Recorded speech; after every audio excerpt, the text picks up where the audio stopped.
الحمد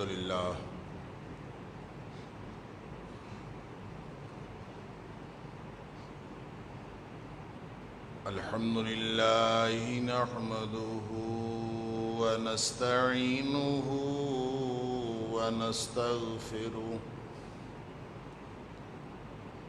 ونؤمن به ونتوكل عليه ونعوذ بالله من شرور أنفسنا ومن سيئات أعمالنا من يهده الله فلا مضل له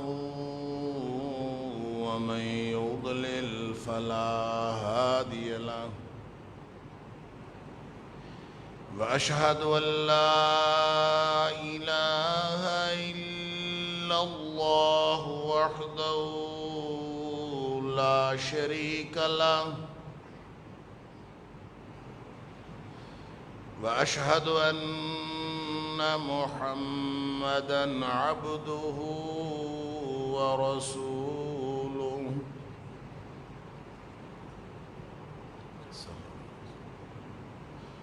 أرسله بالحق بشيرا ونذيرا بين يدي الساعة فمن يطع الله ورسوله فقد رشد واهتدى ومن يعص الله ورسوله فقد ضل وغوى فإنه لا يضر إلا نفسه ولا يضر الله شيئا نسأل الله ربنا أن يجعلنا ممن يطيعه ويطيع رسوله ويتبع رضوانه ويجتنب سخطه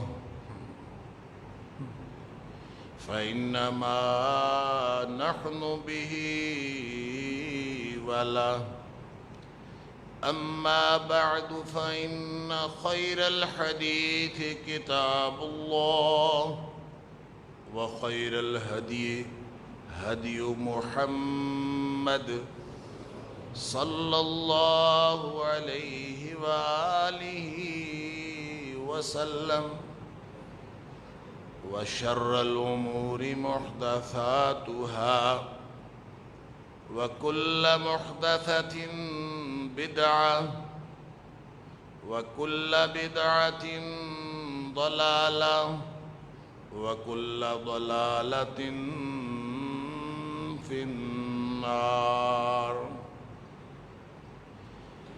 فأعوذ بالله السميع العليم من الشيطان الرجيم من همزه ونفخه ونفثه بسم الله الرحمن الرحيم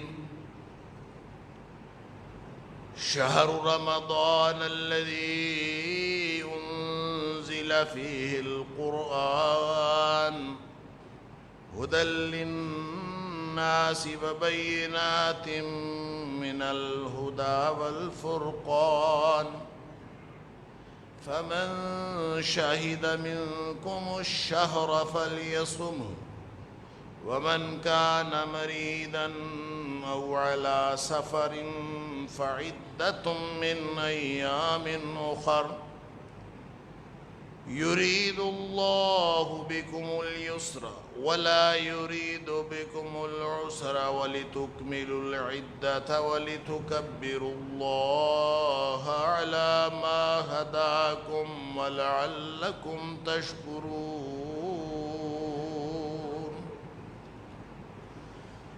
رمضان کا مہینہ وہ مہینہ ہے جس میں قرآن نازل کیا گیا، اور قرآن لوگوں کے لیے ہدایت، اور اس میں لوگوں کے لیے ہدایت اور حق اور باطل میں فرق کر دینے والے کھلے نشانات، واضح نشانیاں موجود ہیں۔ بس تم میں سے جو کوئی اس مہینے کو پا لے اس کو چاہیے کہ وہ اس مہینے کے روزے رکھے۔ ہاں البتہ کوئی مریض ہو یا سفر میں ہو تو وہ دوسرے دنوں میں گنتی پوری کر سکتا ہے۔ اللہ تمہارے لیے آسانیاں کرنا چاہتا ہے، مشکلیں پیدا نہیں کرنا چاہتا، اور وہ یہ بھی چاہتا ہے کہ تم گنتی بھی پوری کر لو، اپنے کھاتے بھی پورے کر لو، اور اللہ کی کبریائی بھی بیان کرو اس بات پر کہ اس نے تمہیں ہدایت کا راستہ بتایا۔ وَلَعَلَّكُمْ تَشْكُرُونَ، اور تاکہ تم شکر کرنے والے بن جاؤ۔ صدق اللہ العظیم۔ اللہ نے ہماری زندگیوں میں ایک اور رمضان ہمیں عطا فرمایا۔ یہ اللہ کے بے شمار احسانات میں سے، ان تمام احسانات میں سے جن کو ہم گن نہیں سکتے، ایک اور بہت ہی بڑا احسان اللہ کریم نے ہمارے اوپر کیا، جو ہماری زندگیوں میں ایک دفعہ پھر رمضان ہمیں دیکھنا نصیب ہو۔ اب اس کے آخری دن چل رہے ہیں، ایام معدودات قرآن نے کہا ہے، گنتی کے دن ہیں، اور بہت گنتی کے دن، گنے ہوئے دن بہت جلدی گزر جاتے ہیں۔ اور ویسے بھی جو چیز زیادہ قیمتی ہوتی ہے، جو چیز زیادہ لذیذ ہوتی ہے، جو چیز زیادہ کارآمد ہوتی ہے، وہ بالعموم جلدی ختم ہو جاتی ہے۔ یا تو جلدی ختم ہو جاتی ہے، یا اس کے ختم ہونے کا احساس بہت زیادہ ہوتا ہے کہ یہ جلدی ختم ہو گئی۔ جس چیز کے اندر انسان کی طبیعت نہ لگی ہوئی ہو وہ ختم ہونے کا نام نہیں لیتی، وہ بالعموم اس میں وقت اتنا بھی لگ رہا ہو تو طبیعتیں اس طرف مائل نہیں ہوتی کہ وہ چیز باقی رہے، تو وہ احساس یہ ہوتا ہے کہ شاید وہ بہت دیر تک ہمارے ساتھ رہی۔ تو رمضان جیسی قیمتی نعمت زمانی اعتبار سے شاید کوئی اور نہیں ہے، اس لیے اس کے گزرنے کا احساس ہی نہیں ہوتا، اور یہ بہت جلدی نکل جاتی ہے۔ ابھی یہ تیاریاں ہو رہی ہوتی ہیں کہ ہم، یعنی آپ ذرا غور تو کریں کہ ابھی تیاریاں ہو رہی تھیں اور ہم استقبال رمضان کی گفتگو کر رہے تھے، اور تیاری ہو رہی تھی کہ رمضان آنے والا ہے، اور آج ہم اس ایسے موقع پر کھڑے ہیں کہ رمضان اختتام پذیر ہو رہا ہے، آخری جمعہ ہے۔ اللہ اکبر، اور گویا یہ ہمارے ہاتھوں سے نکلتا جا رہا۔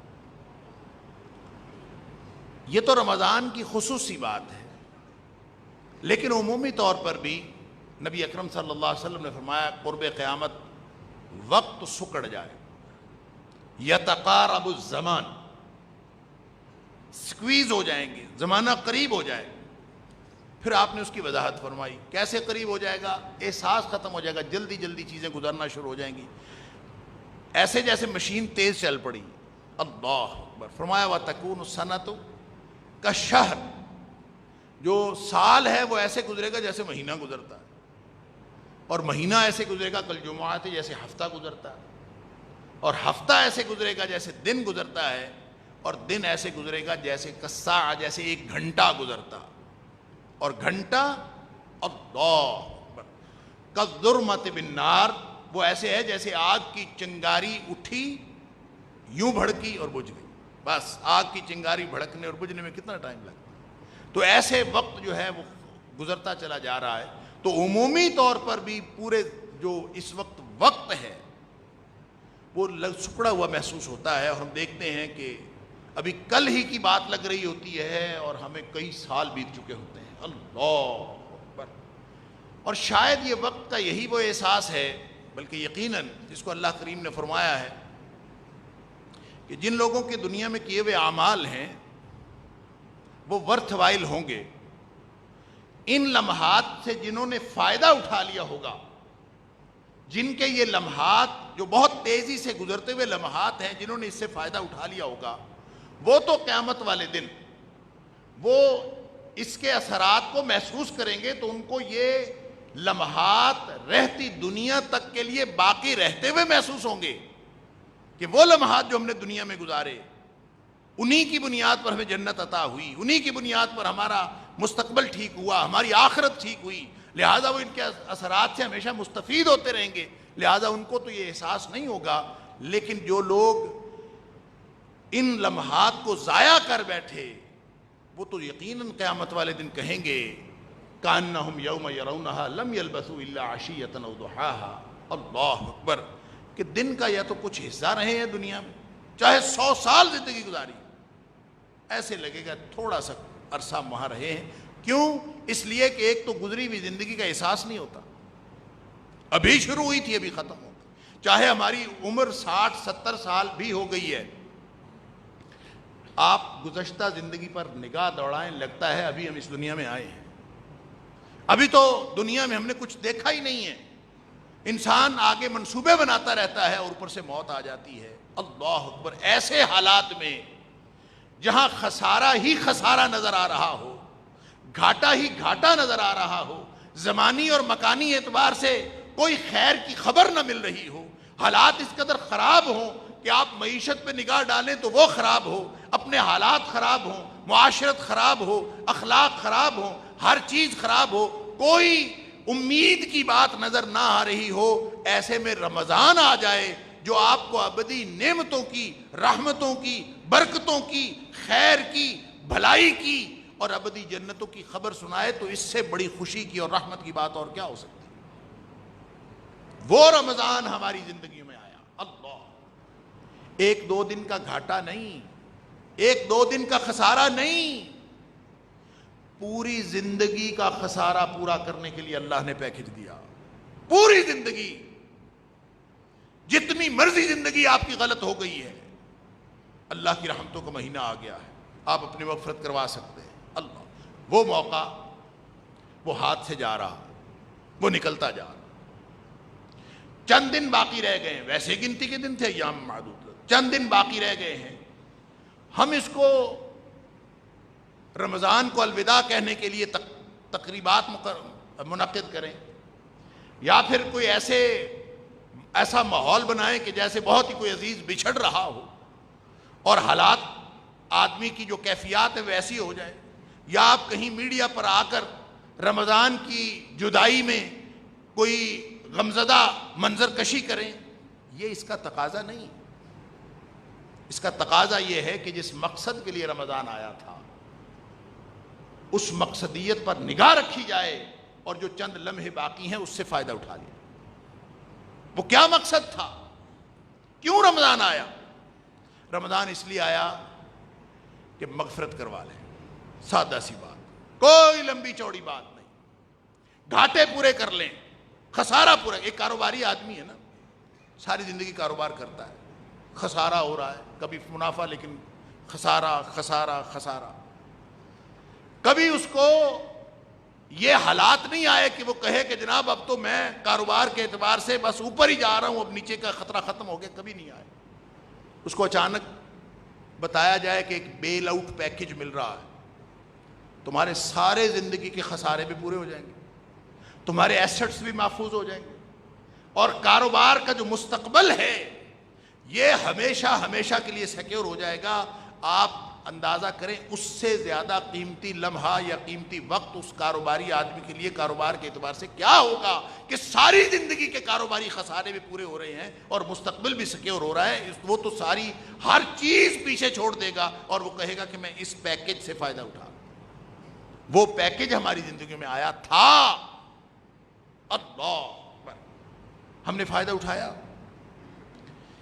نبی کریم صلی اللہ علیہ وسلم کی ایک حدیث ہے، آپ سب نے سنی ہوئی ہوگی، بہت معروف ہے اور مختلف الفاظ میں آتی ہے، جو الفاظ حضرت مالک بن حویرث رضی اللہ تعالی عنہ کی روایت میں ہے اور جو صحیح ابن حبان کے اندر اور علامہ طبرانی کی المعجم الکبیر کے اندر اور مسند احمد کے اندر موجود ہیں اور صحیح حدیث ہے۔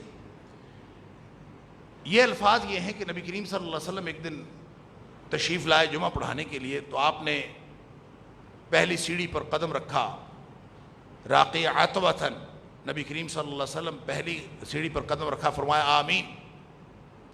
دوسری سیڑھی پر قدم رکھا، فرمایا آمین۔ تیسری پر قدم رکھا، فرمایا آمین۔ صحابہ میں توجہ ہو گئے کہ نبی کریم صلی اللہ علیہ وسلم پہلے تو کبھی ایسے نہیں کیا۔ پھر آپ نے فرمایا اتانی جبریل، آپ متوجہ ہوئے صحابہ کی طرف، آپ نے فرمایا اصل میں میرے پاس جبریل علیہ السلام آئے تھے۔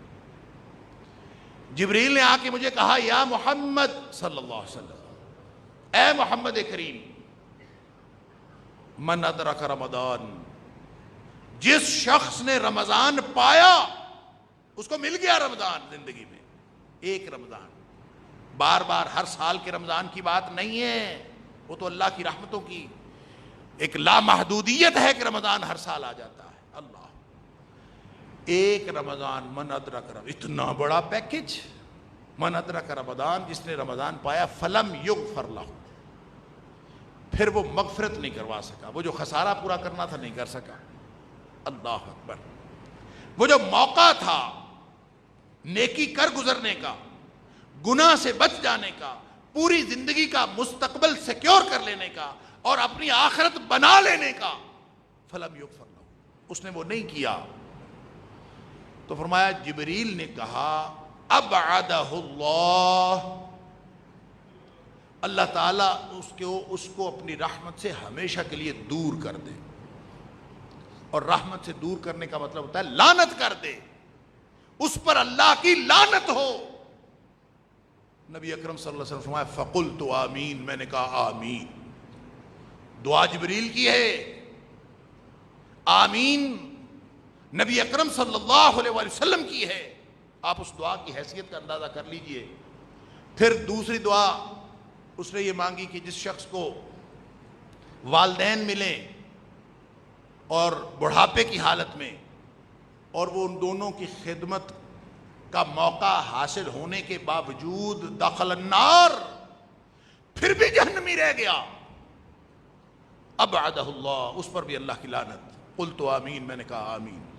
اور تیسری دعا آپ نے فرمایا جبریل نے یہ دعا فرمائی تیسری کہ من ذکرت عندہ، جس کے پاس اے حبیب صلی اللہ علیہ وسلم آپ کا نام نامی اسم گرامی لیا گیا، اس کے سامنے آپ کے نام نامی کا ذکر ہوا، فلم یصلی علیک، اور اس نے آپ پر رحمت کی دعا نہیں کی، ابعدہ اللہ، اس پر بھی اللہ تعالیٰ کی لعنت ہو۔ قلت آمین، میں نے کہہ دیا آمین۔ اللہ، یہ دیگر روایات بھی موجود ہے۔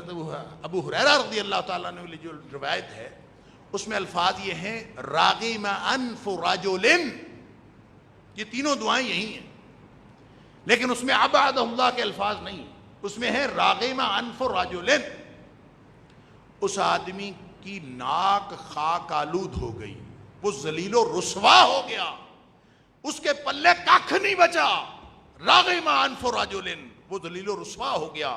کون؟ یہی تینوں دعائیں۔ اس کو رمضان ملا، اس نے مغفرت ہی نہیں کروائی، اللہ اکبر، اور رمضان گزر گیا اور وہ مغفرت نہیں کروا سکا۔ اس لیے سمجھ لیجئے کہ یہ زندگی موت کا مسئلہ ہے، رمضان اس سے استفادہ کرنا یہ زندگی موت کا مسئلہ ہے۔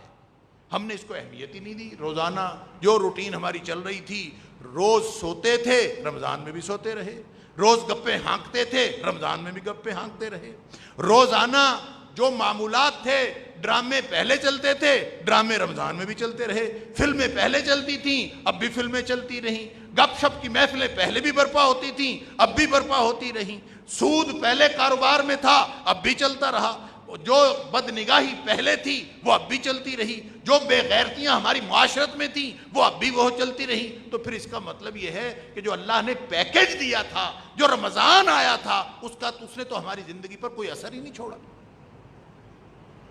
اور وہ جو نبی کریم صلی اللہ علیہ وسلم کا یہ فرمان ہم گلے پھاڑ پھاڑ کے سناتے ہیں ایک دوسرے کو کہ جہنم کے دروازے بند ہو گئے، جنت کے دروازے کھل گئے، اللہ، شیاطین جکڑ دیے گئے،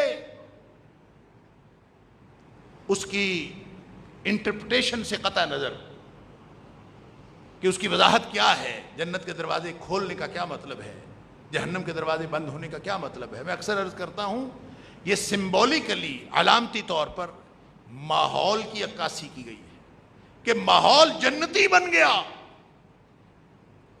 اور اس جنتی ماحول میں بھی کوئی اگر نیکی نہیں کر سکا، اور اس جنتی ماحول میں شیطان جکڑنے کا مطلب یہ نہیں ہے کہ ایک ایک شیطان انڈیویجولی اللہ تعالیٰ پکڑ کے جکڑ دیتا ہے، ایسا نہیں ہوتا، بلکہ شیطان کے لیے اس جنتی ماحول میں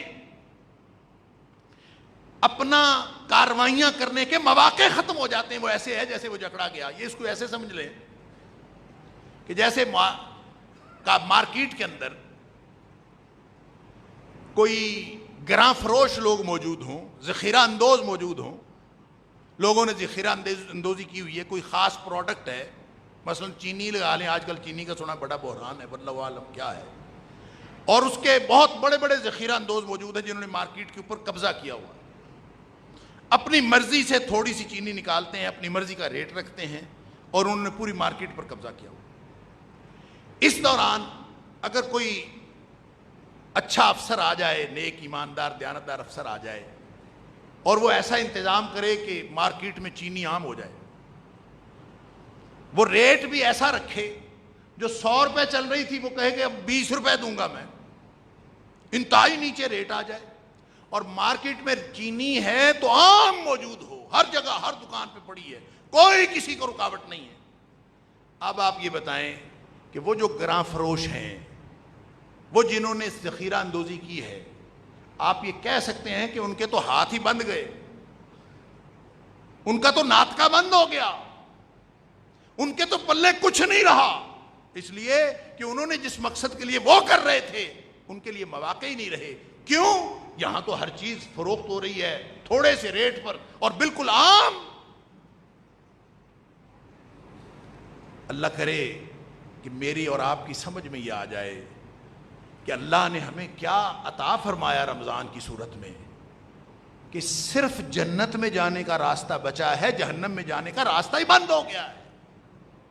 اس لیے شیطان کا ناطقہ بند ہوا ہے، شیاطین جکڑے گئے ہیں. کا مطلب یہ کہ ان کے پاس اپنی سرگرمیاں کرنے کا، ایکٹیو ہو کر لوگوں کو گمراہ کرنے کا وہ موقع نہیں رہا، اس لیے کہ اب تو جنت میں جانے کے مواقع زیادہ ہیں، جہنم میں جانے کے مواقع نہ ہونے کے برابر ہیں. اس سے بھی فائدہ کسی نے نہیں اٹھایا. اگر اس سے بھی فائدہ نہیں اٹھایا تو پھر وہ واقعتاً اس بات کا مستحق ہے نا کہ اس پر اللہ کی لعنت ہو جائے. اللہ. لہذا آج ابھی موقع ہے، عید والے دن پچھتانے کا فائدہ کوئی نہیں ہوگا.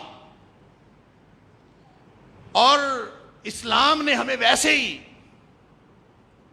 جو اصول دیے ہیں، یہاں کبھی انسان لیٹ نہیں ہوتا. جس وقت اللہ کی طرف دھیان آ جائے، جس طرف بات یاد آ جائے، اسی وقت وہ اپنا رخ موڑ لے، اللہ اسی کو قبول فرما لیتا. وہ کہتے ہیں اٹس نیور ٹو لیٹ. دین میں کبھی تاخیر ہوتی نہیں، کوئی مسئلہ نہیں.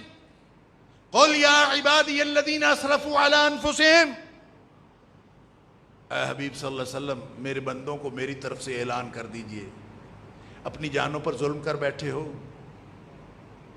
خسارے اور دنیا آخرت کے نقصانات سمیٹ بیٹھے ہو، خیر کے مواقع ضائع کر بیٹھے ہو، اپنی جانوں پر ظلم کر بیٹھے ہو، زندگی ضائع کر بیٹھے ہو، شباب خراب کر بیٹھے ہو، رمضان ضائع کر بیٹھے ہو، لا تقنطوا من رحمت اللہ.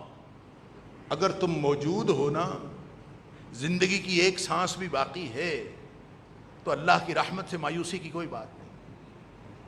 آج بھی اس لمحے آپ اس سے فائدہ اٹھا سکتے. اور ویسے بھی آخر آیا ہے نا، رمضان کا ختم تو نہیں ہوا، اور جو آخر ہوتا ہے انما الاعمال بالخواتیم، نبی اکرم صلی اللہ علیہ وسلم نے فرمایا اصل عمل جو گنا جاتا ہے تو وہ تو یہی ہے کہ آخر پہ کیا تھا. مقابلہ ہوتا ہے نا، مسابقت، دوڑ لگ رہی ہے، کوئی پیچھے ہو کوئی آگے ہو، مقابلہ چل رہا ہوتا ہے. جب وہ آخری لائن آتی ہے نا، فنیشنگ لائن، وہاں فیصلہ ہوتا ہے کون آگے اور کون پیچھے. بس وہاں زور لگا دے پورا.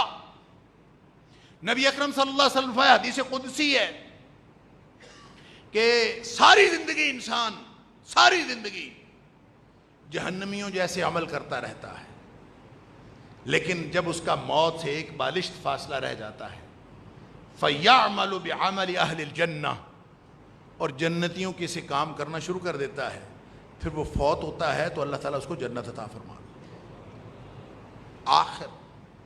پھر نبی پاک صلی اللہ علیہ وسلم کا یہ فرمان، من کان آخر کلامہ لا الہ الا اللہ،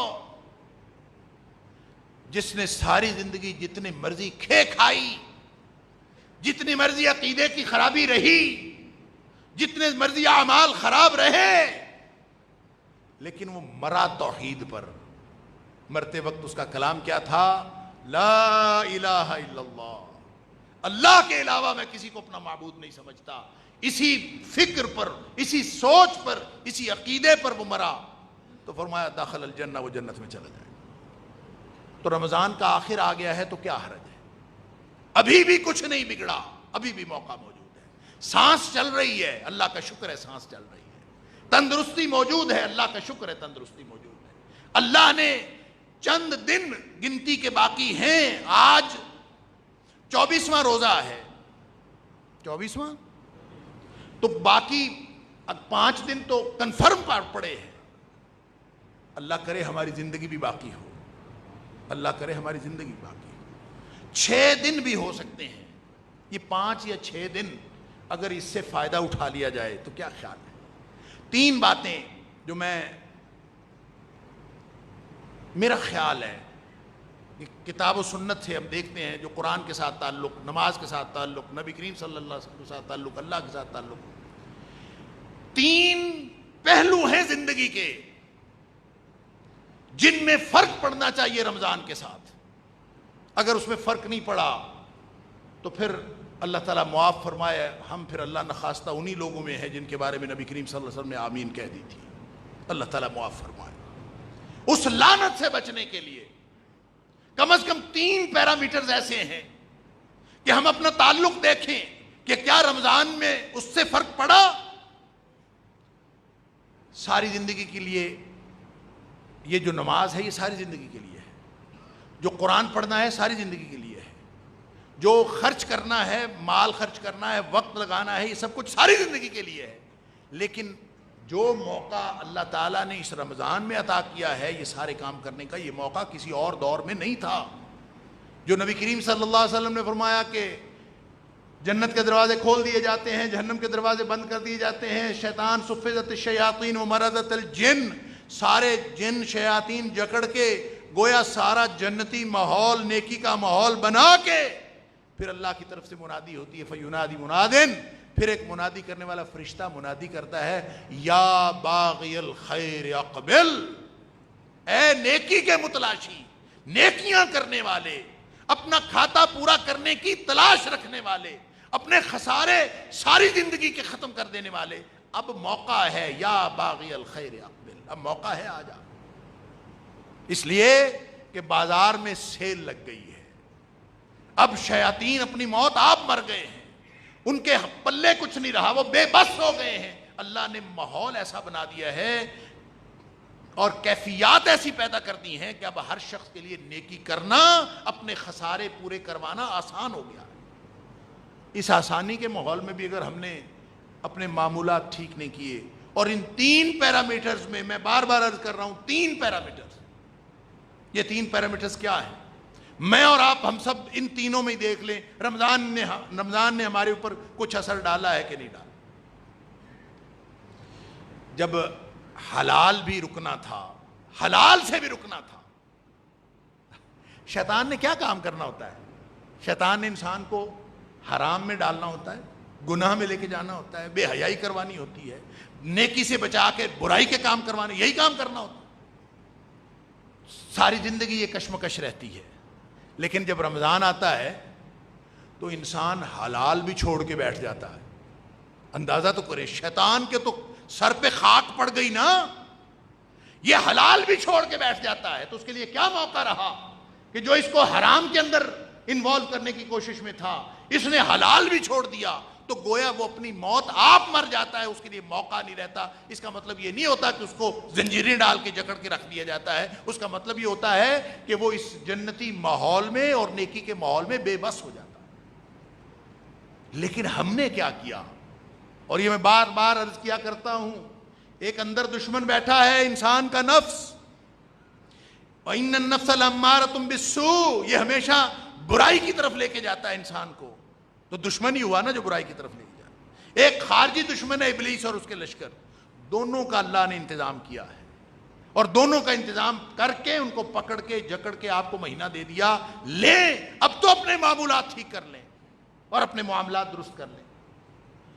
تو اس میں سب سے پہلی بات ہے نماز.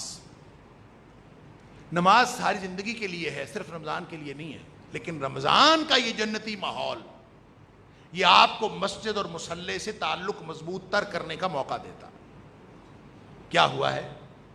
کیا یہ تعلق باقی 11 مہینوں سے زیادہ بہتر ہوا ہے؟ کیا اب مصلی پہ بیٹھنے کی اور مسجد میں بیٹھنے کی عادت مزید بڑھی ہے؟ کیا اس میں پختگی آئی ہے؟ مسجد کے ساتھ تعلق ہو جائے یا مصلی کے ساتھ تعلق ہو جائے، اللہ اکبر، آپ کو پتہ ہے کتنا بڑا عمل ہے. نبی کریم صلی اللہ علیہ وسلم نے فرمایا آدمی صرف بیٹھا رہے نا نماز سے، نماز کے انتظار میں، ایک نماز پڑھ لی ہے اور دوسری نماز کے انتظار میں، کوئی کام نہیں کر رہا، کوئی محنت نہیں کر رہا، بس بیٹھا ہے مسجد میں، فرمایا اس کو گناہوں سے بخشش کا میٹر چل رہا ہوتا ہے، گناہوں کا کفارہ بن جاتا ہے. صرف بیٹھنا، اگلی نماز، انتظار صلاۃ بعد الصلاۃ، ایک نماز کے بعد دوسری نماز کا انتظار کرنا، اسی سے اس کا میٹر چل رہا ہوتا ہے. کیا اللہ تعالیٰ اس کے گناہ معاف کر رہا ہوتا ہے، اس کے درجات بلند کر رہا ہوتا ہے. اور اگر باوضو بیٹھا رہا، نماز پڑھی ہے، باوضو بیٹھا ہے، کسی کو تکلیف دے بات نہیں کرتا، نبی اکرم صلی اللہ علیہ وسلم جتنی دیر بیٹھا رہتا ہے، جو خود ذکر کرے، جو خود اللہ توبہ کرے، اس کا فائدہ الگ ہے. جتنی دیر باوضو نماز میں مسجد کے بعد، نماز کے بعد مسجد میں بیٹھا رہتا ہے، فرمایا اس کے لیے فرشتے دعائیں کرتے رہتے ہیں اور کارکن وہ لگے ہوئے ہیں. اور یہ بات جو مسجد سے تعلق کی مردوں کی ہے، مصلی سے تعلق کی عورتوں کی بھی ہے، کہ عورتیں مسجد میں بیٹھی، مصلی میں بیٹھی رہیں، ان کو اللہ تعالیٰ وہی اجر عطا کرتا ہے. اور جیسے فجر کے بعد، فجر پڑھنے کے بعد ظہر تک، فجر پڑھنے کے بعد اشراق تک کتنا، کوئی آدھ پون گھنٹہ بنتا ہے زیادہ سے زیادہ. اگر وہ کوئی شخص بیٹھا رہ جائے، باوضو بیٹھا ہے، اللہ کا ذکر کر رہا ہے، بس اپنی جگہ پہ بیٹھا، تو اس کو، اور پھر جب سورج نکل آیا 2 رکعت اشراق پڑھی اور گھر کو چلا گیا. نبی اکرم صلی اللہ علیہ وسلم فرمایا اللہ تعالیٰ اس کو مقبول حج اور عمرے کا ثواب دیتا ہے. حج اور عمرے کا نہیں، مقبول حج اور عمرے کا. کیا مطلب؟ مطلب یہ ہے کہ کوئی شخص حج کرے، پیسے جمع کرائے، دقت مشقت اٹھائے، وہاں پہنچے، حج کر کے آ جائے، گارنٹی نہیں ہے قبول ہوا ہے کہ نہیں ہوا. یہاں بیٹھا ہے تو مدینے والے کی گارنٹی ہے کہ قبول ہو گیا ہے. بڑا دکھ ہے ہم سب کو، اہل ایمان دکھی ہیں کہ حج کے مواقع کم ہو گئے کووڈ کی وجہ سے. بڑا دکھ ہے عمرے پہ نہیں جایا جا رہا. بڑا دکھ ہے جناب ہر سال میں تو حج پہ جاتا تھا، کووڈ کی وجہ سے حج نہیں ہو رہا. اللہ کے بندو، روزانہ حج کا موقع ہے، روزانہ مقبول حج اور عمرے کا روزانہ موقع ہے. جس شخص کو اس کی طرف توجہ نہیں ہوتی، اس کا مطلب یہ ہے کہ اس کی نبی کریم صلی اللہ علیہ وسلم کی دی ہوئی گارنٹیوں پر دھیان اور توجہ ہی نہیں. یہ وہ مواقع ہیں جو ہم ضائع کر رہے ہیں. تو میں اور آپ، ہم سب اپنا تعلق دیکھیں. ہماری خواتین، بیویاں، بہنیں، بیٹیاں، مائیں، وہ اپنا تعلق مصلی کے ساتھ دیکھیں. کیا جو رمضان سے پہلے تعلق تھا اور جو آج تعلق ہے اس میں کوئی فرق پڑا ہے؟ اور سن لیجئے، آج اگر اس مہینے میں جو فرق پڑتا ہے نا، وہ باقی 11 مہینے چلتا ہے. جو معمول آپ ان مہینوں میں، اس مہینے میں بنائیں گے، وہ اللہ نے اس مہینے کی برکت ایسی رکھی ہے کہ اس کی برکت سے وہ باقی مہینوں میں بھی چلتا ہے. ایسے نہیں اسلاف جب رمضان گزر جاتا تھا تو 6 مہینے شکر میں گزارتے تھے کہ یا اللہ تو نے ہمیں رمضان عطا کیا، اور پھر 6 مہینے دعاؤں میں گزارتے تھے کہ اللہ اگلا رمضان بھی عطا کرنا. کیوں؟ رمضان میں کیے ہوئے اعمال کی برکت پورا سال چلتی. تو کیا ہمارا تعلق مسجد سے مضبوط ہوا؟ احب البلاد الی اللہ مساجدھا، نبی اکرم صلی اللہ علیہ وسلم نے فرمایا روئے زمین کے بہترین ٹکڑے جو اللہ کو پسند ہیں وہ مسجدیں ہیں۔ لہٰذا اگر مسجدوں کے ساتھ تعلق مضبوط ہو گیا ہے، رمضان سے پہلے کم وقت تھا، اب مسجدوں کے ساتھ تعلق بڑھ گیا، کتنا بڑھ گیا، اس کو معمولی نہ سمجھیں۔ نبی پاک صلی اللہ علیہ وسلم نے فرمایا وہ شخص جس کا مسجد سے تعلق مضبوط ہو گیا، مسجد سے جڑ گیا، اس نے اپنا دل مسجد کے ساتھ لگا لیا۔ محبتیں کرتے ہو نا دنیا میں، یہ محبت بھی کر کے دیکھو، تعلق اس نے مسجد کے ساتھ جوڑ لیا، ایسا تعلق جوڑا، ایسا تعلق جوڑا۔ اب وہ ہر وقت مسجد میں بیٹھا تو نہیں رہ سکتا، جانا ہے، اس نے کاروبار بھی کرنا ہے، اس نے گھر بھی جانا ہے، اس نے اپنی زندگی کے معاملات بھی کرنے ہیں، باقی ذمہ داریاں بھی کرنی ہیں، لیکن مسجد سے ایسا تعلق جوڑا ہے، اللہ اکبر، کہ وہ جہاں بھی بیٹھا ہوتا ہے وَقَلْبُهُ مُعَلَّقٌ بِالْمَسْجِدِ، بیٹھا کاروباری پھڑی پہ ہے، بیٹھا اپنے کاؤنٹر پہ ہے، بیٹھا نوکری پہ ہے، بیٹھا دفتر میں ہے، وَقَلْبُهُ مُعَلَّقٌ بِالْمَسْجِدِ، لیکن اس کا دل مسجد کے ساتھ جڑا ہوا ہے، مسجد کے ساتھ لٹکا ہوا ہے، اس کو فکر ہوتی ہے تو مسجد کی ہوتی ہے۔ نبی اکرم صلی اللہ علیہ وسلم نے فرمایا جس کا دل مسجد سے جڑ گیا، اللہ تعالیٰ قیامت والے دن اس شخص کو اپنے عرش کا سایہ نصیب فرمائیں گے۔ ان 7 خوش نصیبوں میں یہ ہوگا، مسجد سے تعلق رکھنے والا جس کا دل مسجد سے جڑا ہے، یہ ان 7 خوش نصیبوں میں سے ہوگا جن کو اللہ تعالیٰ اپنے عرش کا سایہ نصیب کریں گے، جس دن کوئی سایہ نہیں ہوگا۔ اللہ، لہذا یہ ایک پیرامیٹر ہے، گن لیجئے، کیلکولیٹ کر لیجئے، مسجد سے مسلح سے تعلق بن گیا ہے، پہلے سے مضبوط ہو گیا ہے، تو انشاءاللہ یہ برکت بعد میں بھی جاری رہے گی۔ اور اس کا مطلب صرف یہ ہے کہ صرف نمازیں فرض نہیں بلکہ نوافل بھی، ادھر موقع ملا 2 رکعت نفل، ادھر موقع ملا 2 رکعت نفل، مسلح سے تعلق، مسجد سے تعلق، جڑے رہو۔ اگر یہ تعلق بہتر ہوا ہے تو رمضان سے استفادے کا ایک پیرامیٹر، ایک پیمانہ یہ ہے کہ میں اور آپ اپنے آپ کو جانچیں کہ کیا ہم نے رمضان سے استفادہ کیا؟ نہیں کیا تو بھائیوں 5 یا 6 دن ابھی باقی ہیں،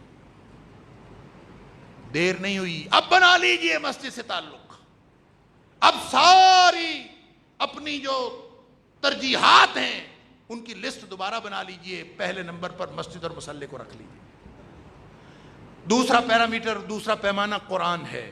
یہ رمضان قرآن کا مہینہ ہے، ساری زندگی قرآن پڑھنا فرض ہے، قرآن کو اپنی زندگی میں داخل کرنا فرض ہے، اس کے 5 حقوق ہیں، 5 حقوق ادا کرنا فرض ہے، لیکن رمضان قرآن سے تعلق مضبوط کرنے کا مہینہ ہوا مضبوط۔ کیسے پتہ چلے گا؟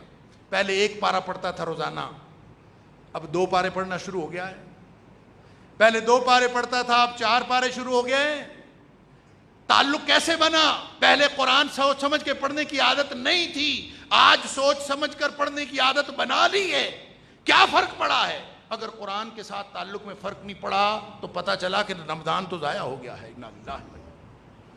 اگر مسجد مصلی سے تعلق نہیں بنا تو رمضان نے فائدہ نہیں دیا، اگر قرآن سے تعلق مضبوط نہیں ہوا تو رمضان کا کوئی فائدہ نہیں ہوا۔ دیکھ لیجئے۔